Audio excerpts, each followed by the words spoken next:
Seigneur, merci pour ta grâce, pour ta fidélité, pour ton règne. Béni sois-tu de nous faire du bien ce matin par ta parole. Nous comptons sur ta grandeur, au nom de Jésus-Christ. Amen. Que le nom du Seigneur soit béni. Je vous salue dans le précieux nom de notre Seigneur et Sauveur Jésus-Christ, peuple de Dieu. Nous allons prendre la parole de Dieu dans le livre de Jérémie, le chapitre 8, le verset 20 au verset 22. Je lis la parole de Dieu. La moisson est passée. L'été est fini. Et nous ne sommes pas sauvés. Verset 21. Je suis brisé par la douleur de la fille de mon peuple. Je suis dans la tristesse, l'épouvante me saisit. Le verset 22. N'y a-t-il point de baume en Galade? N'y a-t-il point de médecin? Pourquoi donc la guérison de la fille de mon peuple ne s'opère-t-elle pas? Seigneur, merci de bénir ta parole. Ouvre notre esprit et fais-nous du bien au nom de Jésus-Christ. Amen. Bien-aimé, notre message de ce matin a pour thème « Ma vie ne doit plus tourner en rond ». J'en ai assez de voir ma vie tourner en rond. J'en ai marre de voir ma vie tourner en rond. Gloire à Jésus-Christ. Ma vie ne doit pas tourner en rond ainsi. Bien-aimés, ici, nous voyons Jérémie qui se plaint d'une situation que vit le peuple de Dieu. Jérémie était dans la douleur, dans la tristesse, dans l'épouvante de voir le peuple de Dieu vivre une telle situation. Et quelle est cette situation? Il dit, la moisson est arrivée, l'été est fini, mais nous ne sommes pas sauvés. Alléluia. La moisson, c'est le temps de la récolte des céréales mûres. Et l'été, c'est la saison la plus chaude. Donc, pendant que la récolte est arrivée, malgré la récolte, nous ne sommes pas sauvés. Malgré que nous avons perçu des salaires, nous ne sommes pas sauvés. Malgré tout ce que nous avons reçu, nous ne sommes pas sauvés. Malgré les entrées que j'ai eues, je ne suis pas sauvé. L'été, la situation la plus difficile, la plus chaude arrive, et là même ma situation est chaotique. Qu'est-ce qui n'a pas marché? Jérémie était en train de se plaindre que la situation demeure la même depuis des temps. Quand bien même vous travaillez, vous avez un salaire, vous avez des entrées, vous avez de la récolte, mais malgré cette récolte, votre vie est comme vous ne travaillez pas. Malgré les entrées que vous avez, malgré le travail que vous faites, votre vie est comme celle qui ne reçoit absolument rien. Vous ne vivez que une routine perpétuelle. Vous ne vivez que dans la désolation définitive. La situation, elle est difficile. Elle est grave. Pourquoi est-ce que ma vie est telle? Pourquoi est-ce que les choses sont ainsi dans ma vie? Quand bien même je travaille, ma vie est comme celle qui ne travaille pas. Alléluia. Depuis des années, que la saison soit chaude, qu'elle soit pluvieuse, votre vie demeure la même. Depuis des mois, vous vivez les mêmes situations. Depuis des temps, des années, vous vivez les mêmes routines. Votre vie est comme dans un cercle vicieux où malgré les efforts, il n'y a pas de résultat. Lorsque les opportunités s'offrent à vous, vous ne pouvez jamais en bénéficier. Il n'y a qu'un échec, il n'y a que désolation. Peu importe la situation, peu importe les opportunités qui s'offrent à vous, vous ne vivez que dans le néant. De toutes les façons, vous savez que vous avez déjà échoué. Votre vie n'est qu'échec. Ce n'est pas normal. Alors, Jérémie va refuser cette situation. Il dit, mais attends, qu'est-ce qui n'a pas marché? Ce n'est pas normal. Malgré les salaires, vous vivez la même chose. Et ce qui fait encore plus mal, vous pouvez être avec des collègues, vous travaillez, vous percevez le même salaire, vous avez les mêmes conditions de vie, mais ces collègues arrivent à réaliser, et vous n'avez même pas d'économie pour dire que vous allez réaliser quelque chose. Mais nous avons les mêmes conditions de vie, nous percevons les mêmes salaires. Alors, malgré des efforts que vous fournissez, vous n'avez pas de résultats concluants. Vous percevez les mêmes salaires, mais il n'y a pas d'économie. Pendant que le collègue qui reçoit le même salaire arrive à économiser et à réaliser d'autres projets et en avoir plus. Et vous, il arrive même que vous avez un gros salaire plus que ce collègue, mais c'est vous qui partez vers lui pour emprunter de l'argent. Ce n'est pas normal. Qu'est-ce qui n'a pas fonctionné? Qu'est-ce qui fait que votre vie n'est qu'échec et tout ce que vous essayez ne fonctionne pas? Les opportunités s'offrent et tout le temps vous échouez. Alléluia. Toutefois qu'une bonne situation se présente à vous, vous vous dites que oh, cette fois-ci ça va fonctionner, paf. Tout s'échoue, tout se passe mal. Alléluia. Mais qu'est-ce qui n'a pas marché? Amen, amen. Qu'est-ce qui n'a pas fonctionné? La moisson, c'est cela. La moisson, c'est lorsque je perçois un salaire. C'est-à-dire que dès que vous avez l'argent dans la main droite, automatiquement, des problèmes arrivent dans la main gauche. Donc, vous prenez votre argent pour régler des problèmes.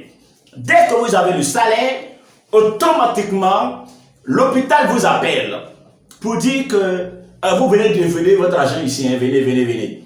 Automatiquement, vous partez à l'hôpital pour des soins.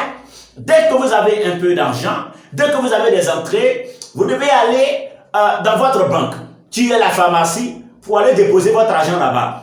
Parce qu'il n'y a que la pharmacie qui finit votre argent. Chaque fin du mois, il fait qu'une personne tombe malade dans ta maison afin que le peu que tu pouvais garder pour réaliser un projet demain, tu les amènes en pharmacie. Alléluia. Ce n'est pas normal. Vous ne vivez pas pour régler des problèmes. Vous ne devez pas vivre, du moins pour régler des problèmes. Mais c'est le constat. Vous ne vivez que régler des soucis. Tous les jours, il y a quelque chose à faire avec le peu. Vous ne pensez, en fait, vous ne pouvez même pas réaliser de projet. Mais qu'est-ce qui n'a pas marché? Pourquoi autant d'échecs? Votre vie est devenue comme le chat et la souris. Lorsque le chat arrive à capturer une souris, elle essaie de serrer la souris. Et quelque temps après, le chat relâche la souris. Lorsque la souris pense qu'elle a gagné, elle va lutter pour pouvoir atteindre un certain niveau, paf, elle est récupérée encore. C'est-à-dire que c'est comme ça, le chat arrive tout le temps à jouer avec la souris. Vous voyez, le chat essaie de talonner la souris ici, il tape ici, et lorsque la souris veut aller loin, il récupère encore. Donc, elle essaie de jouer avec sa vie. Donc, allez-vous accepter que la sorcellerie joue avec votre vie tout le temps? Allez-vous accepter que des personnes jouent avec votre vie tout le temps? Pourquoi? Parce que tout ce qui arrive, cette situation a pour cause la puissance des ténèbres. Ce sont les puissances des ténèbres qui créent toutes ces choses. Autant d'échecs, le cercle vicieux provient de puissance des ténèbres. Où on fournit autant d'efforts, mais il n'y a jamais de résultat. Alléluia. Jamais de résultat. La Bible dit, lorsqu'il y a une telle situation, Il faut d'abord commencer à analyser, connaître la source de ton problème. Comme Ézéchiel l'a fait, en cherchant la source du problème d'Israël. Et Jérémie s'était posé la même question, mais attends, qu'est-ce qui ne va pas? Qu'est-ce qui n'a pas marché? Donc vous vous asseyez, vous analysez qu'est-ce qui ne fonctionne pas. Et vous comprendrez que ce sont des problèmes spirituels. Et un problème spirituel se règle spirituellement. Alléluia. Donc ce sont des alliances que les grands-parents ont établies, ou même des personnes elles-mêmes. Elles sont allées dans des endroits obscurs, établir des alliances. Ou encore, l'œuvre de la sorcellerie, la méchanceté autour de vous. Tu vous mets dans ce cercle vicieux.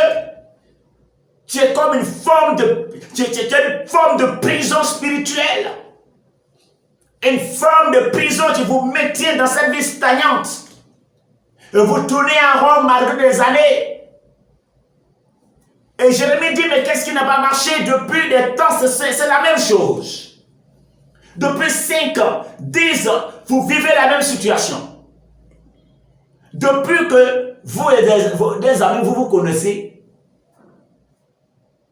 toute fois qu'on va te demander, est-ce que ça va? Tu vas leur dire que ça ne va pas. Mais tu as fait 10 ans, on te connaît ça. De toutes les façons, on sait que ça ne va pas tout le temps. Depuis on te connaît, là, ça ne va pas. Ça fait 5 ans, je te connais, ça ne va pas. Ça fait 10 ans, je te connais, ça ne va pas. Ça fait 15 ans, je te connais, ça ne va pas. Pendant qu'à cette période, la Bible dit les plus robustes vivront jusqu'à 80 ans. C'est-à-dire que ceux qui vont plus durer sur la terre resteront entre 80 et 120 ans. Et c'est clair, c'est ce que nous vivons. Bon, si des personnes doivent rester entre 80 et 120 ans, et que toi, pour vous, ce sont des épreuves, Dieu est en train de vous éprouver pendant 30 ans, c'est-à-dire peut-être que vous devez vivre, ne serait-ce que 45 ans toute votre vie, et Dieu est en train de prendre 30 ans pour vous éprouver. Quel est ce Dieu-là qui va vous éprouver pendant de longues années? Ce ne sont plus autant de Métuséla qui a fait 963 ans avant de mourir, ce n'est pas Noé. Alléluia. Que le nom du Seigneur soit béni. Ce n'est pas un message de prospérité. Pour dire que notre vie doit être uniquement liée à la prospérité. Non, non, non, c'est pas ce que je veux dire. Mais la Bible dit, Marc 10, le verset 28 jusqu'au verset 31, il n'y a personne qui, lorsqu'il va perdre sa famille, c'est-à-dire le père, la mère, des enfants, des frères, des sœurs, des maisons, des biens, pour l'œuvre de Dieu,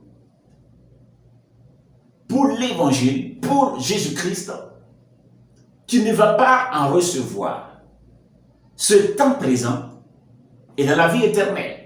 Ce qui veut dire que sur la terre ici, lorsque nous donnons réellement notre vie au Seigneur, même si nous perdons tout, avant la mort, nous allons recevoir des choses ce siècle-ci et plus tard dans la vie éternelle. Alléluia. Donc le vœu de Dieu est que vous prospérez à tous égards comme prospère le tact de vos âmes. Donc s'il veut que nous prospérons, à partir de la prospérité de l'âme, parce que la prospérité de l'âme, c'est la croissance spirituelle, c'est notre relation personnelle avec Dieu. Donc, pendant que nous avons une relation réelle avec Dieu et que nous croissons spirituellement, nous croissons dans la connaissance de Dieu, dans la connaissance de la parole de Dieu, il est important que les choses autour de nous aussi aillent mieux. Donc, Dieu veut que nous soyons bénis sur la terre et dans les cieux. Nous sommes la postérité d'Abraham.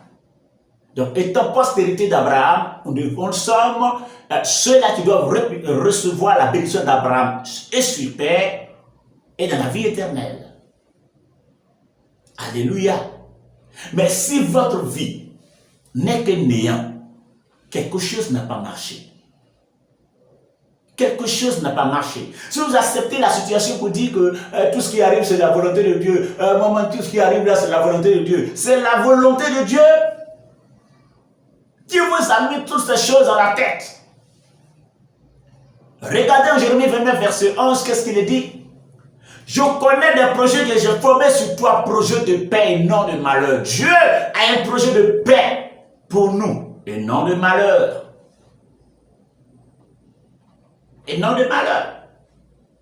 Et même le verset que je venais de lire tantôt, en Marc 10, le verset 28 jusqu'au verset 31, le Seigneur fait que nous soyons bénis et sur la terre, et nous aurons encore le salut. Du moins, nous avons même déjà le salut en Jésus-Christ.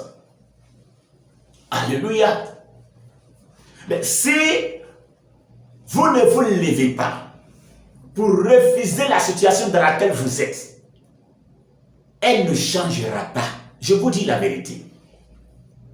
Il est important de vous lever et dire à cette situation que tu dois t'arrêter là. Peut-être que depuis des temps, tu as perturbé ma famille. Depuis des années, tu as perturbé ma famille. Mais un temps est arrivé où je suis arrivé avec la puissance de Dieu pour t'arrêter. Car il est écrit, oh, le Seigneur, c'est l'Esprit. Là où il y a l'Esprit du Seigneur, il y a la liberté. Ce dont il est écrit en 2 Corinthiens 3, 17.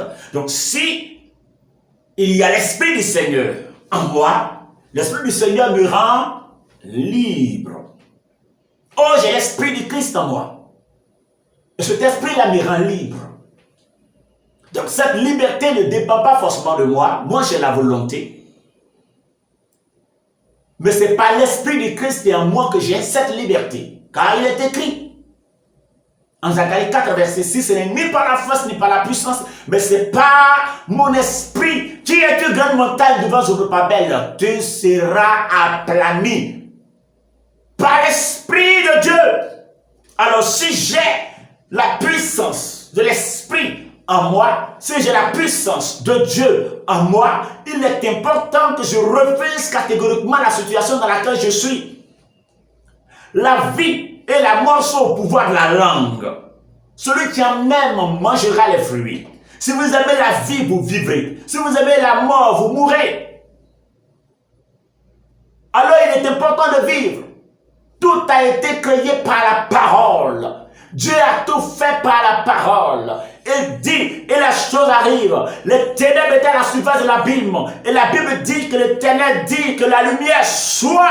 Et la lumière fut. Il est important que vous qui avez votre racine en Dieu, vous croyez en ce Dieu, vous déclarez quelque chose et que de nouvelles choses arrivent. Alléluia. Gloire au Seigneur. Dieu a une solution pour vous. Et quelle est cette solution? Nous allons la trouver ensemble. Matthieu 17, 18, 21. Jésus parla sévèrement au démon qui sortit de lui. Et l'enfant fut guéri à l'heure même. Verset 19. Alors les disciples s'approchèrent de Jésus et lui dirent en particulier, pourquoi n'avons-nous pu chasser ce démon? Le verset 20. C'est à cause de votre incrédulité, leur dit Jésus. Je vous le dis en vérité, si vous avez de la foi comme un grain de sénévé, vous diriez à cette montagne, transporte-toi d'ici là, et elle se transporterait, rien ne vous serait impossible. Alléluia. Donc rien n'est impossible à celui qui croit en ce Dieu. Rien n'est impossible. Tout est possible à celui qui croit. Alors je crois à un Dieu capable, tout puissant, créateur des cieux et de la terre. Il est capable de changer toutes choses en un claquement de doigts. Alors cette situation qui s'oppose à moi, ou du moins qui s'impose même à moi, d'où est-ce qu'elle vient? Est-ce que je vais la laisser là comme ça?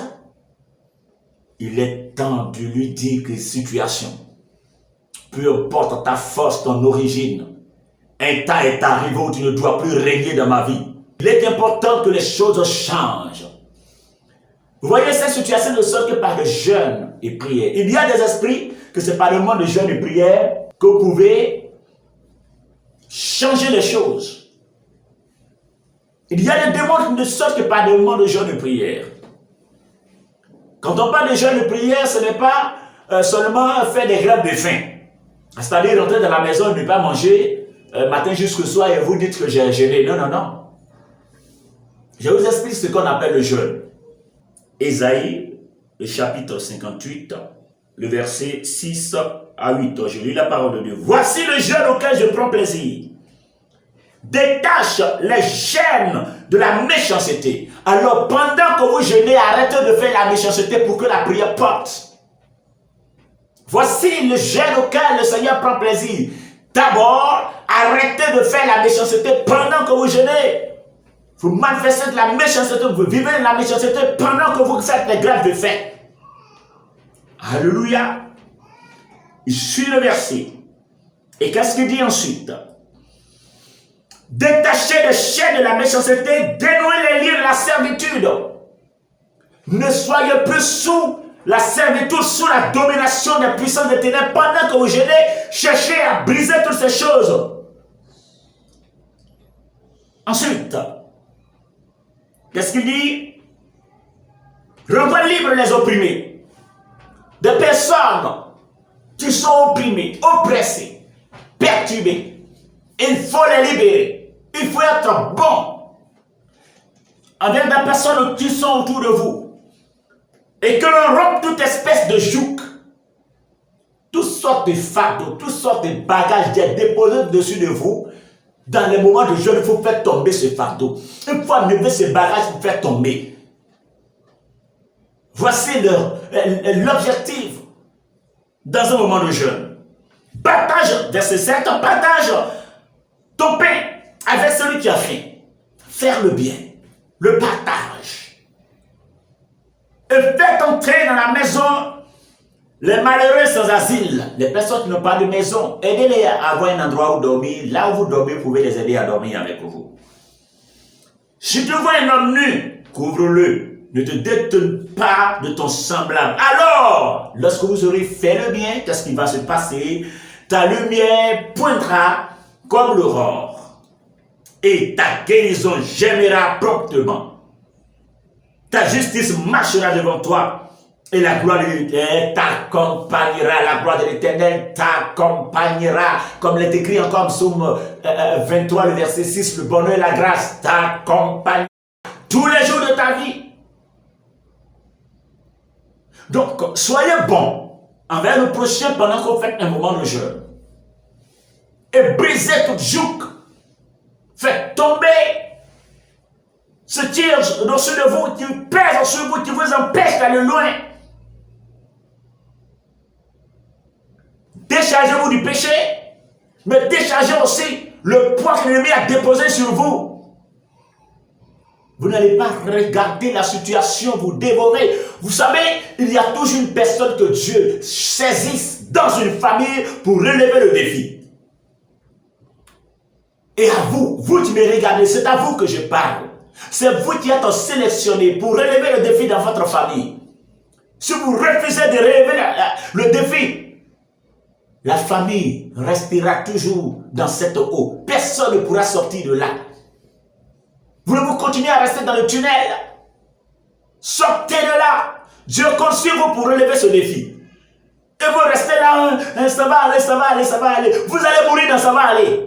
Votre situation ne changera pas si vous-même vous ne vous levez pas. Si vous ne changez pas, rien ne changera. Si vous voulez recevoir ce que vous n'avez jamais reçu, commencez par faire ce que vous n'avez pas l'habitude de faire. Voulez-vous recevoir ce que vous n'avez pas l'habitude de recevoir? Commencez par faire ce que vous n'avez pas l'habitude de faire. Si vous restez dans la même situation, votre situation aussi ne changera pas. Alléluia. Réveillez-vous. Parlez à cette situation. Dites à cette situation qu'elle doit s'arrêter. Elle doit changer. Vous êtes sélectionnés dans la famille. Jacob et Ésaü, ils naissent. Jacob est choisi pour relever le défi. Même Abraham avait son frère Naboth. Abraham est choisi pour relever le défi. Isaac est choisi pour relever le défi face à Ismaël. Il y a toujours une personne qui est choisie dans la famille. Joseph est choisi pour relever le défi. David avait des grands frères, mais je l'ai choisi pour relever le défi. Samson est choisi pour relever le défi. Gédéon est choisi pour relever le défi. Vous êtes sélectionnés par l'Éternel pour relever le défi dans votre famille. Et vous regardez les choses se faire comme ça dans la même routine, dans les mêmes plaies, dans les mêmes lamentations. Quand est-ce que vous comprendrez que c'est à vous de changer les choses? Vous vous plaignez tout le temps de Dieu. Oh Dieu, pourquoi? Vous n'avez rien fait, vous avez déjà tout donné, il faut vous lever. Quand est-ce que vous comprendrez? Levez-vous, dites à la situation, ton règne prend fin maintenant. Il faut vous lever contre ces puissances des ténèbres. Nous n'avons pas combattre contre la chair et le sang, mais contre les principautés, les dominations, les autorités, les esprits, et puis dans le lieu céleste. Alors levez-vous et combattez. Dites à cette situation que tous les esprits impurs qui causaient des échecs dans ma vie, depuis des années, votre règne prend fin, votre règne prend fin, votre règne prend fin. Que toutes les puissances qui étouffent mes efforts soient détruites au nom de Jésus. Dites que tout dépôt satanique, qui est déposé en moi, qui m'empêche d'aller de l'avant, sèche. Alléluia. Commence à proclamer. Je coupe la main qui me rend misérable. Je coupe la main qui m'assujettit. Je coupe la main qui détruit ma vie. Je coupe la main qui m'empêche d'aller loin. Je coupe la main qui m'appuie. Défiez-les. Toi, puissance qui me fait échouer. Je te défie par le sang de Jésus. Puissance qui me fait échouer. Je te défie par l'autorité suprême de Jésus-Christ. Brisez-les. Vous verrez les choses changer. Tant que vous n'êtes pas révolté, votre situation ne changera pas. Soyez révoltés. Soyez révoltés. Soyez révoltés. Que l'homme ou la femme qui me maintient dans cette situation, l'homme ou la femme qui étouffe ma vie, la puissance de la sorcellerie qui m'étouffe depuis des années, c'est à toi que je parle. Ton règne prend fin maintenant. Je te donne juste un délai d'une semaine. Soit tu laisses ma vie en paix, soit tu seras emporté. Soit tu me laisses en vie en paix, c'est-à-dire que je te donne le choix. Tu as un choix pour me laisser tomber. Tu as le choix d'abandonner. Tu as le choix de venir à Christ. Tu as le choix de venir à Jésus-Christ afin qu'on fasse ta délivrance. Mais si tu refuses et que tu veux continuer à perturber ma vie, après une semaine, il y a une sentence qui tombera. Après une semaine, une sentence tombera. Annule toute méchanceté établie sur vous. Le mauvais roi qui règne sur vous doit être renversé. Le mauvais roi qui te domine doit être renversé. Le mauvais roi qui t'a sujeté doit tomber. Levez-vous et les choses changeront. Mais si vous refusez de vous lever, tant que vous resterez à pleurnicher, votre situation restera telle. Gloire à toi, Jésus-Christ, pour tout ce que tu fais. Merci de nous exaucer. Je crois que vous avez compris. Je crois que vous mettrez cette parole en pratique. J'espère que vous vous levez. Alors les choses changeront en votre faveur. Alors vous sortirez de ce cercle vicieux. Alors vous sortirez de cette prison spirituelle. Alors votre vie ne tournera plus jamais en rond. Que Dieu vous bénisse. Au nom de Jésus-Christ. Si vous ne savez pas quoi faire ou comment faire, faites-vous aider par des hommes de Dieu. Si vous ne savez pas quoi faire, faites-vous aider par des hommes de Dieu. Ils pourront vous orienter, pourront vous aider à faire face à tes puissances éternelles. C'est pour cela que le Seigneur nous a établis. Que Dieu vous bénisse. Amen.